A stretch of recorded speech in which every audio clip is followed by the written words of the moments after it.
Friends, इस तरह के सेंटेंस में हमेशा प्रॉब्लम होता है। जैसे जो लड़का यहाँ है वह मेरा दोस्त है, तो जो लड़का का यहाँ होगा द बॉय, यहाँ है तो यहाँ पर हु का यूज होगा, the boy who is hair. जो लड़का यहाँ है इसका होगा the boy who is here is my brother, is my brother. यहाँ पर वह का जैसो वह के लिए फिर हम दोबारा डेट का यूज या ही का यूज नहीं करेंगे। ये अक्सर गलती होता है।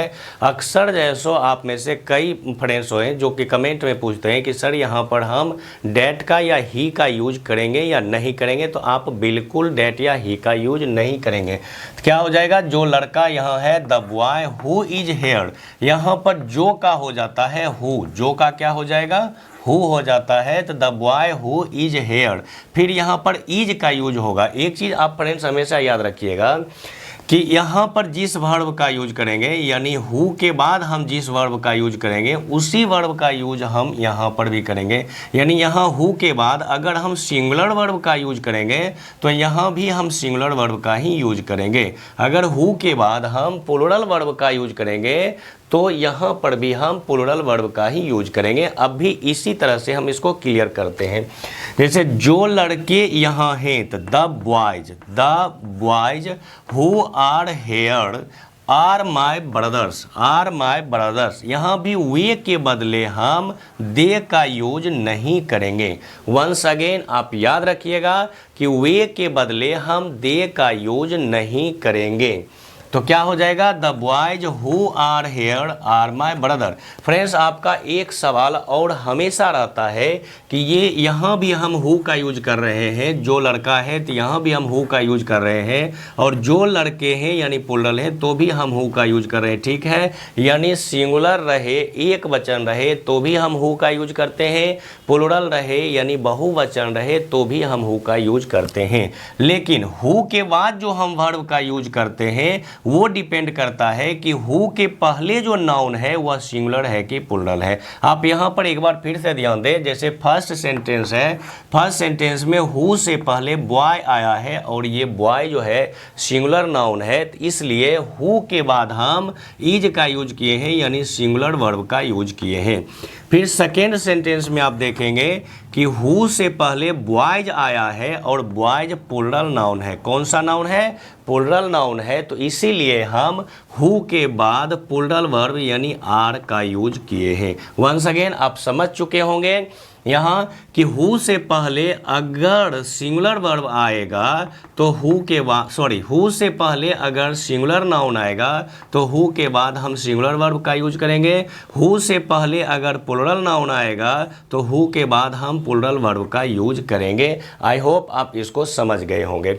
और इसके बाद फिर जो हम दोबारा वर्ब का यूज करेंगे वो भी हम हु के पहले आए हुए नाउन के अनुसार ही करेंगे। जैसे यहाँ हम इज का यूज किए हैं, क्योंकि हु के पहले सिंगुलर नाउन आया है। यहाँ हम आर का यूज किए हैं, क्यों किए हैं, क्योंकि हु के पहले प्लूरल वर्ब आया है। इस तरह का क्वेश्चन हमेशा पूछा जाता है और अक्सर हमारे फ्रेंड्स इस तरह की गलती करते हैं।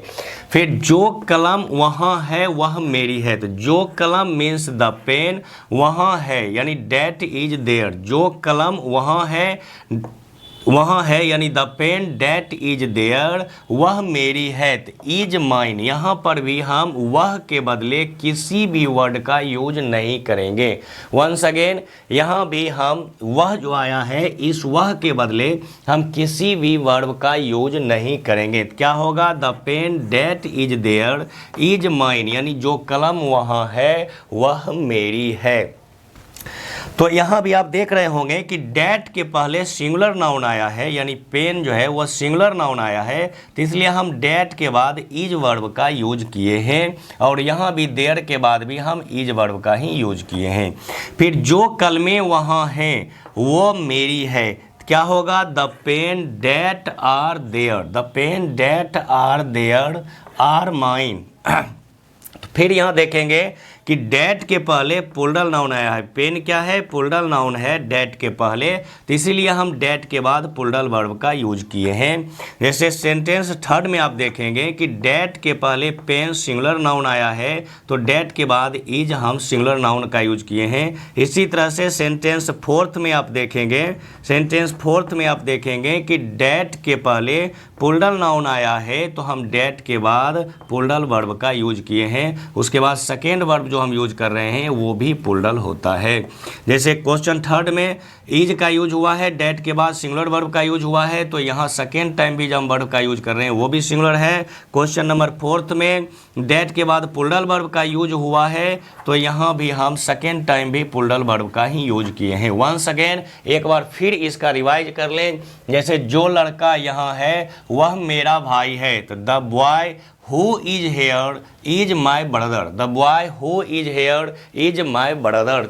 जो लड़के यहाँ हैं वो मेरे भाई हैं, यानी the boys who are here are my brothers. इसी तरह से अगर और आपको ट्रांसलेशन सीखना है या और आपको लगता है कि कोई ऐसा सेंटेंस बनता है जिसको कि ट्रांसलेट करने आपको नहीं आता है, तो आप कमेंट बॉक्स में लिखें। हम आपके द्वारा लिखे गए कमेंट के आधार पर भी वीडियो बनाते हैं, क्योंकि हमें वहाँ से आइडिया मिलता है कि हमारे फ्रेंड्स को इस तरह क्या, हमारे बच्चे को, हमारे स्टूडेंट को इस तरह के सेंटेंस को ट्रांसलेट करने में प्रॉब्लम होता है, तो वहाँ से कमेंट बॉक्स से जैसो हम उस आइडिया को लेते हैं, आपके कमेंट को लेते हैं और उस पर पुनः वीडियो बनाकर हम अपलोड करते हैं, ताकि आप इंग्लिश को अच्छे से सीख सकें।